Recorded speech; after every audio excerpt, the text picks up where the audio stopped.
नमस्कार, प्रखर राजपूत को देख रहे हैं आप और आज तारीख है 4 सितंबर साल 2025 और इजराइल, फिलिस्तीन, लेबनान समेत पूरी दुनिया के खबरों के साथ एक बार फिर से आपके सामने हाजिर हुआ हूं। इस वीडियो में आपको बताएंगे कि यमन की तरफ से सीधा सीधा मोर्चा खोल दिया गया और इस मोर्चे को लेके इजराइल बुरी तरीके से परेशान है। कभी अपनी सिक्योरिटी बढ़ा रहा है, कभी अपने डिफेंस के सिस्टमों को एक्टिवेट कर रहा है, लेकिन इसके बावजूद वो यमन की मिसाइलों का तोड़ नहीं पा रहा। साथ ही इजराइल एक नए न्यूक्लियर प्रोग्राम पे काम कर रहा है। सैटेलाइट इमेज जारी हो गई है। कौन सी बड़ी अपडेट है इसके बारे में भी अभी आपको डिटेल पता चलेगा। और साथ ही अब इजराइल के जो लोग हैं एक नए शहर में जाके कब्जा कर रहे हैं। ये शहर गाजा नहीं है, ये शहर वेस्ट बैंक नहीं है, ये शहर कोई और ही है। तो यहां पे कब्जा करने का क्यों प्लान बन गया, क्या इनकी मोडस ऑपरेंडी है, इसके बारे में भी आपको पता चलेगा। और साथ ही गाजा में अब सीज फायर हो सकता है। ट्रंप ने साफ कह दिया कि सीज फायर तुम कल ही कर लो, लेकिन उसके पीछे क्या शर्तें लगा दी हैं, ये भी एक बहुत बड़ी खबर। इसके बारे में भी अभी आपको डिटेल में पता चलेगा। इस वजह से वीडियो को लास्ट तक जरूर देखिएगा, क्योंकि आज की खबरें बहुत ज़्यादा अहम है, बहुत ज़्यादा इंपॉर्टेंट है। और साथ ही अगर चैनल पर नए हैं तो वीडियो को लाइक कर लें, चैनल को सब्सक्राइब करके अपना प्यार दे दें और कमेंट में एक बार फिलिस्तीन के लिए आप दुआ जरूर कर दें। शुरू से कहता हूँ, रोज एक गार्जियन की तरह, एक छोटे भाई की तरह, एक बड़े भाई की तरह आपको गाइड करता हूं, इसलिए कि आप दुआ करना ना बंद करें। क्योंकि भारत में बैठ के आप क्या कर सकते हैं, सिर्फ दुआ कर सकते हैं। तो कम से कम आप इस चैनल के माध्यम से दिन में एक बार, दो बार, तीन बार दुआ तो कर देते हैं। खैर, अच्छे काम करते रहिए। तब तक एक एक करके मैं आपको खबरें बताता हूं। और सबसे पहली जो खबर निकल के सामने आ रही है वो सीज फायर को लेके है। दरअसल आज ट्रंप ने अपने social media platform truth social से पोस्ट किया और कहा कि कल के कल सीज फायर हो जाएगा, बस हमास को इतना करना है कि 20 के 20 लोगों को छोड़ने का काम फौरन कर दे। साथ ही ये भी कहा कि एक नहीं, दो नहीं, चार नहीं, 6 नहीं, ऐसे छोड़ने से काम नहीं चलेगा। 20 के 20 लोगों को अगर हमास छोड़ देता है तो कल के कल ये जंग बंद हो जाएगी। अब ये बात जब ट्रंप ने बोली तो क्या इजराइल, क्या हमास, दोनों के अंदर भूकंप आ गया। क्योंकि ट्रंप का ये बयान बड़ा अनएक्सपेक्टेड था। क्योंकि 4 दिन पहले नेतन्याहू चीख चीख के कह रहा था कि हम सीज फायर नहीं करेंगे, हम गाजा पे कब्जा करके रहेंगे, हम हमास का खात्मा चाहते हैं। लेकिन अचानक से हवा बदल गई, अचानक से मालिक का रुख बदल गया। ट्रंप साहब ने कह दिया कि भाई सबको छोड़ दो, सीज फायर हो जाएगा। लेकिन अब बड़ा सवाल यह है कि क्या हमास सबको छोड़ेगा? तो इसका जवाब है नहीं। क्यों, वो आप डिटेल में समझो। दरअसल हमास के पास एक ही ऑप्शन है, एक ऐसा मामला है जहां पे हमास इजराइल के ऊपर भारी पड़ जाता है, वो है बंदूकों का मामला।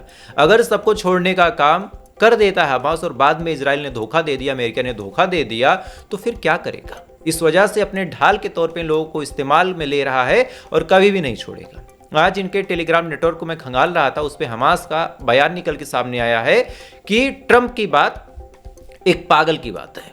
ट्रंप एक सनकी आदमी है। आज रात ट्वीट करके कुछ और बोलेगा, कल ट्वीट करके कुछ और बोलेगा, परसों कुछ और बोलेगा। तो ट्रंप की बात को बिल्कुल गंभीरता से नहीं लेना है। हम जैसे रेजिस्टेंस दिखा रहे वैसे रेजिस्टेंस दिखाते रहेंगे। हाँ, इजराइल कोई डील विल करना चाहे तो कर ले। अच्छा, इधर डील विल की बात चली रही थी कि उधर अंसरुल्लाह ग्रुप ने वो ऐलान कर दिया, जिसके बाद अब लगता भी नहीं कि सीज फायर हो पाएगा।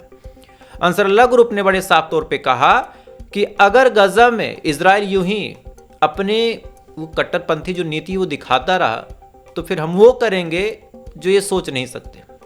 दरअसल हुतीज ग्रुप के प्रधानमंत्री को मारने के बाद इजराइल को लगा था कि अब तो बिन बिन सिचुएशन है, जब नेता ही नहीं रह गया तो जनता क्या करेगी। लेकिन जनता में इतना जुनून है कि जनता ने आज फिर मिसाइलें ठोक दी।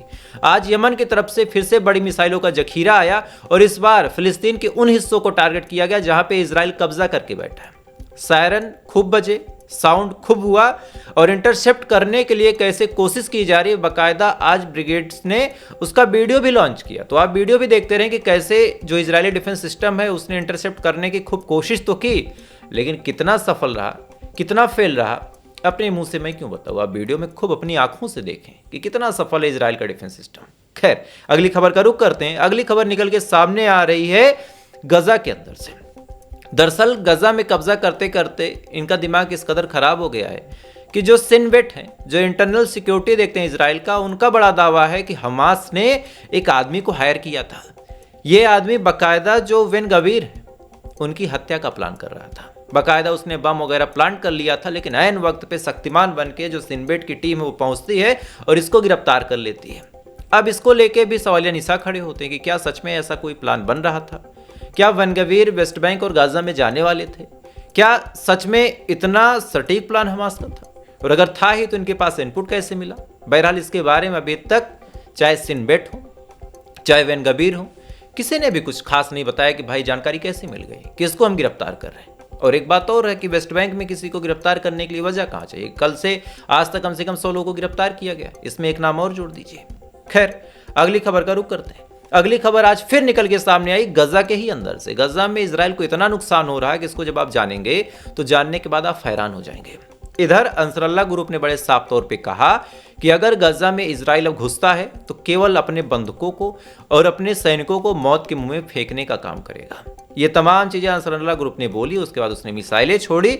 इधर जो मुजाहिदीन ब्रिगेड है उसने भी आज 60 mm के मोर्टार से हमला किया। उसका वीडियो भी मुजाहिदीन ब्रिगेड ने लॉन्च किया। प्रयास करूंगा कि छोटे पैमाने पे आपको वीडियो दिखा सकूं, चूंकि यूट्यूब है। ज़्यादा डीप वीडियो दिखाऊंगा तो फिर कैसे खतरे बढ़ते हैं ऐसे चैनलों पे आपको पता है। बस मौके की तलाश होती लोगों को कि बस एक गलती मिल जाए और चैनल उड़ा दिया जाए। तो थोड़ा सा हम आपको इशारों में बताते हैं, आप उन इशारों को पकड़ा कीजिए। खैर, अगली खबर का रुख करते हैं। अगली खबर निकल के सामने आ रही है पुतिन से।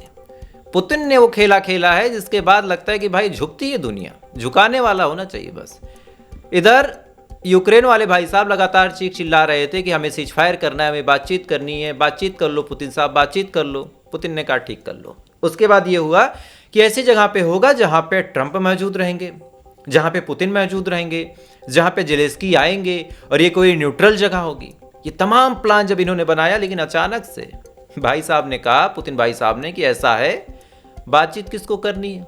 जेलेंस्की ने कहा कि भाई मुझे करनी है। तब कहा मेरे यहाँ आओ ना, तुम्हारी गर्ज है तो मेरे शहर आओ, मेरे देश आओ, मैं क्यों तुम्हारे पास आऊं। इसके बाद पुतिन का बड़ा ऐलान निकल के सामने आया कि जंग के मामले पे वो यूक्रेन से बातचीत करने को तैयार हैं, लेकिन जिसको भी बातचीत करना हो वो मॉस्को है, यानी रशिया की राजधानी है, तो वहां आए, वहां बातचीत करे। बातचीत वहां होगी, किसी और देश में बैठ के बातचीत नहीं होगी। अब क्या जेलेंस्की जाएंगे बातचीत करने?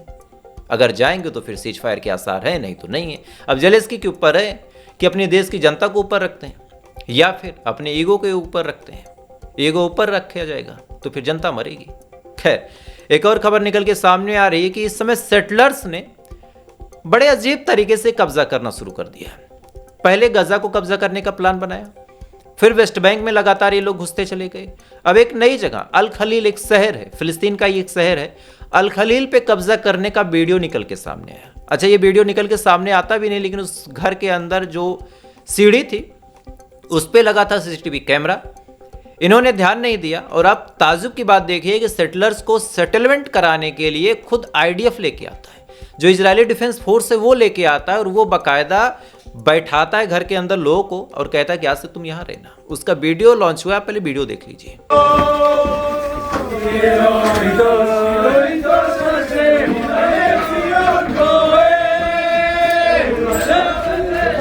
खैर, ये तो इनकी वो करतूतें हैं जो चोरी छुपे कहीं ना कहीं से आ जाती हैं। अब एक ऐसी खबर इजराइल की निकल के सामने आ रही है जिसके बाद पूरी दुनिया में हड़कंप मचा हुआ है।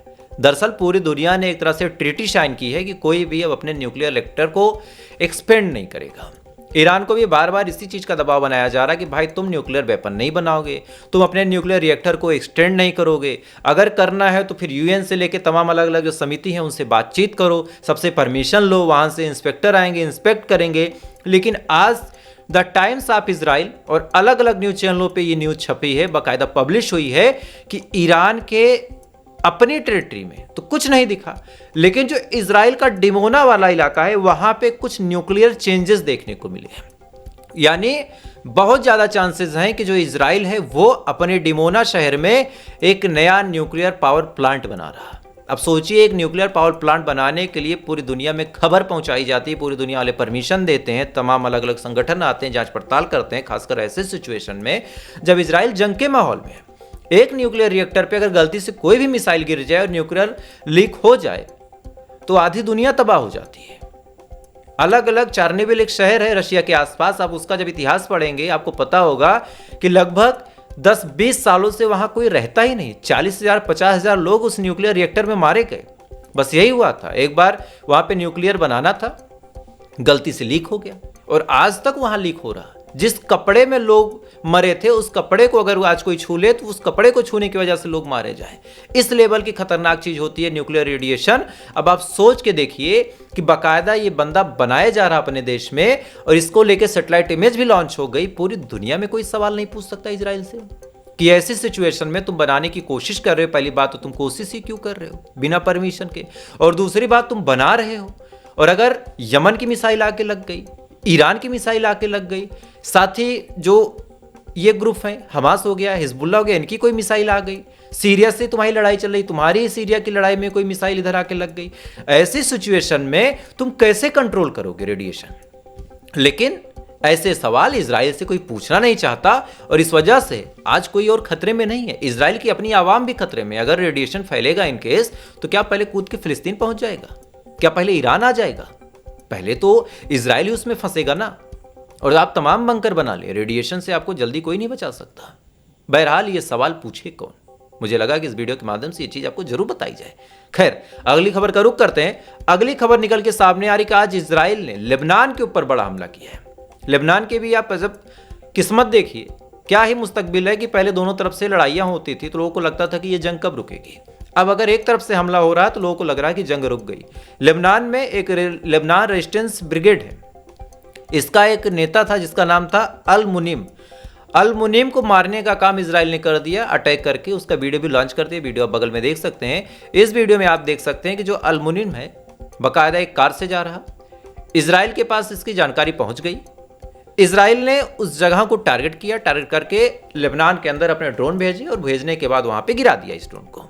अब बड़ा सवाल यह है कि वही लेबनान की सरकार अपने अंदर के संगठन हिजबुल्ला से बार बार डिमांड कर रहा है कि भाई हथियार छोड़ो, लेबनान की सुरक्षा के लिए तुम्हें हथियार छोड़ना पड़ेगा। तमाम तरह से दबाव बनाए जा रहे हैं। पीस कीपिंग जो फोर्सेज हैं वो वहां पे तैनात हो रही, लेकिन लेबनान के ही अंदर इजराइल घुस के ड्रोन अटैक कर रहा। इसके बावजूद लेबनान की सरकार में दम नहीं है कि इजराइल की सरकार से, इजराइल की आर्मी से ये सवाल पूछ सके कि भाई साहब तुम कैसे आ जाते हो, अगर कोई गलत है हमें बताओ, हम अरेस्ट करेंगे।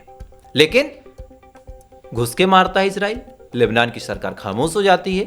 अपने ही अंदर के उन संगठनों से जो लड़ने की कोशिश करते हैं, जज्बा रखते हैं, उनसे कहती है यार हथियार छोड़ दो, खतरा बढ़ जाएगा। तो ऐसी दोगली सरकार को उखाड़ के फेंक देना चाहिए। खैर, एक और खबर आपको देता हूं। एक महिला थी ग्रेटा थनबर्ग। एक वक्त था जब इन्होंने पूरे इजराइल की नींद हराम कर दी थी, चूंकि एक बार जब ये मदद लेके चली थी, और पहला ऐसा जरिया इन्होंने दिखाया था कि समुद्र के रास्ते से भी गजा में मदद आ सकती है। जब ये मदद लेके आ रही थी, इस दौरान पूरी दुनिया की नजरें टिकी थी। इनको रोकने के लिए इजराइल ने तमाम कोशिशें कर ली। इनके जहाज़ों पे फ्लूइड फेंके, इनके जहाज़ों पे केमिकल्स फेंके कि इनके खाने खराब हो जाएं, तमाम और चीज़ें हो जाए। लेकिन इसके बावजूद जब ये नहीं माने, इनको समुद्र में ही गिरफ्तार किया गया। गिरफ्तार करके इनको पकड़ा गया और अगले दिन प्लेन से इनको डिपोर्ट कर दिया गया और इनका जो खाना था उसको जब्त कर लिया। अब दोबारा फिर रिपोर्ट निकल के सामने आ रही थी कि ग्रेटा थनबर्ग वापस मदद लेके आ रही हैं और इस बार ज्यादा लोगों के साथ आ रही हैं। अब जब ज्यादा लोगों के साथ लेके आ रही थी तो इजराइल ने सोचा कि आ नहीं पाएंगे, क्योंकि समुद्र में अचानक से तूफान आ गया। जब तूफान आया और ग्रेटा थनबर्ग उसमें अटक गई तो इनको लगा कि भाई चलो मामला खत्म हो गया। लेकिन उस समुद्र के तूफान को चीरते हुए ग्रेटा थनबर्ग जब गजा की मदद करने के लिए आगे बढ़ी हैं तो इजराइल की तरफ से धमकी जारी हुई है और इस धमकी में कहा गया है कि अगर ग्रेटा थनबर्ग आने की कोशिश करती हैं, अगर ग्रेटा थनबर्ग आती हैं तो ऐसे सूरत हाल में हम इनके ऊपर आतंकवादियों वाले चार्जेस लगा देंगे।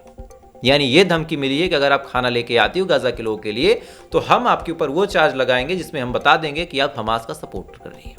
यानी अगर कोई मदद लेके भी आए तो इजराइल जब कुछ नहीं कर पाता तो ऐसे घटिया चार्जेस के तौर पे उसको डराने की कोशिश करता है, उसको परेशान करने की कोशिश करता है।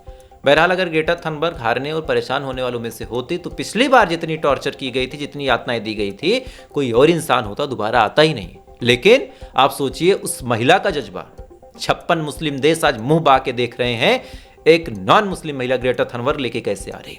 आप सोचिए कि अरब कंट्रीज के किसी शख्स में जो बड़े मिलियन है, पोर्शे और मस्टैंग, रोल्स रॉयस, तमाम और जो बड़ी बड़ी गाड़ियां लैम्बोर्गिनी, फरारी इससे चलते हैं, क्या 1000-2000 का खाना भी नहीं पहुंचा सकते।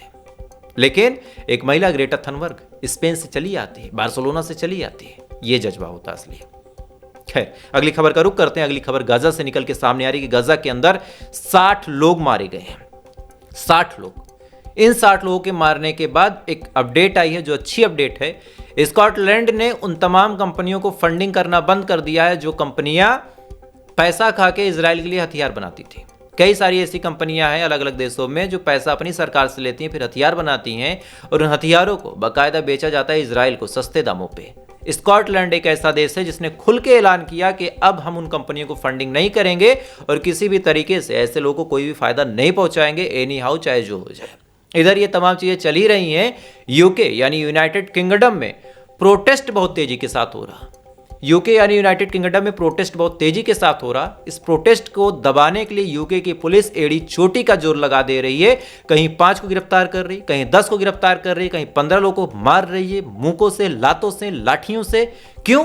क्योंकि इनको पता है कि एक बार यूके में फिलिस्तीन की हक की आग लग गई तो फिर इस आग को बुझाना मुश्किल होगा, बहुत मुश्किल होगा। इस वजह से ये जानबूझ के ऐसे सिचुएशन को कंट्रोल करने के लिए, ऐसे सिचुएशन को एकदम तोड़ मरोड़ के कि हमारे देश में कहीं आवाज तक ना उठे, मतलब पहले ही आवाज को दबाने की कोशिश हो रही। इसी वजह से यूके में इतना हैवी पुलिस फोर्स तैनात है, इस हिसाब से मारने की कोशिश हो रही है। खैर, तो फिलहाल ये थी पूरी अपडेट, और इन अपडेट्स के बारे में आपकी क्या राय है कमेंट जरूर कीजिएगा। और आप लोगों से जाते हुए आज एक बात कहूँगा, आज और कल हो सकता है 2 दिनों तक पूरा काम डिस्टर्ब रहे, तो उसके लिए माजरत चाहूँगा, माफ़ी चाहूँगा, क्योंकि 2 दिन का मोहलत अगर आप हमें दे देंगे तो चीज़ें हम बेटर कर पाएंगे।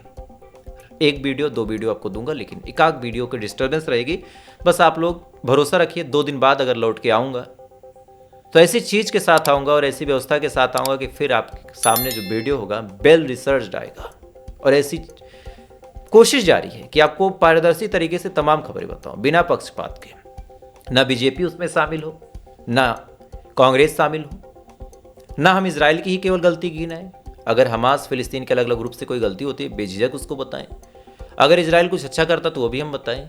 ये हमारा मोटिव है, इस हिसाब से हम काम करना चाहते हैं। ओवरऑल हम केवल सच बोलना चाहते हैं। इसमें ना हिंदू हो, ना मुस्लिम हो, ना सिख हो, ना ईसाई हो, ना जाति हो, ना धर्म हो, ना मत हो, ना मजहब हो, मैं अंदर से किसके साथ हूँ, मैं बाहर से किसके साथ हूँ, ये सब कोई दिखावटी ना हो। अगर मैं न्यूज़ पढ़ने बैठा हूँ तो मेरे लिए एक न्यूज़ सिर्फ न्यूज़ होनी चाहिए।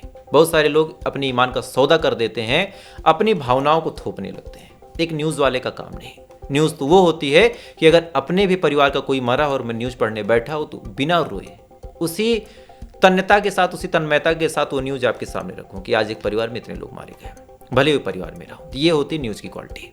खैर, 2 दिन के लिए माफ़ी चाहूँगा। प्रयास ये है कि वीडियो जरूर एक आध दे दूंगा, लेकिन एक से ज़्यादा नहीं दे पाऊंगा। तो फिलहाल अभी के लिए बस इतना ही। बाकी थोड़ी देर बाद फिर मुलाकात होगी इजराइल, फिलिस्तीन, लेबनान सहित पूरी दुनिया की खबरों के साथ। तब तक आप अच्छे रहिए, खुश रहिए, अपना ख्याल रखिए, अपने देश का ख्याल रखिए। ऊपर वाला आपकी हिफाजत करे।